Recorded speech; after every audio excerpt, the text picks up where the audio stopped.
આજે આપણે એક બીજો નવો સમ લઈએ કે જેમાં એકની નીચે ડિનોમિનેટર આપેલો છે x+2 = 4/3 અને આપણે સોલ્વ કરીએ તો x = મેઇન બેઝિક મેથડ તો એની એ જ રહેશે, +2 આ બાજુ આવશે એટલે -2 થશે.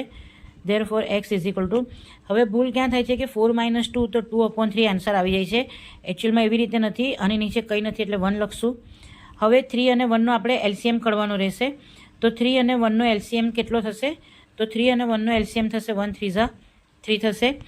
હવે શું કરીશું કે આના ડિનોમિનેટરમાં 3 છે જ, બરાબર, એટલે ન્યુમરેટર જે છે તેને એઝ ઇટ ઇઝ લખીશું. જે છે તે રમત અહીંયા છે કે 1ની સાથે 1 નથી લાવવાનો, પણ 1ની જગ્યા પર આપણે જે એલસીએમ હોય 3 એલસીએમ છે તો 3 લાવવાનો છે. તો કેવી રીતે વિચારવાનું છે કે 1ને કેટલા વડે મલ્ટીપ્લાય કરીએ તો 3 આવે, તો 1ને 3 સાથે મલ્ટીપ્લાય કરશું તો 1 3 ઝા 3. હવે નીચે મલ્ટીપ્લાય કર્યું જે નંબર સાથે તે જ નંબર સાથે ઉપર મલ્ટીપ્લાય કરી કરો તો 2 3 ઝા 6.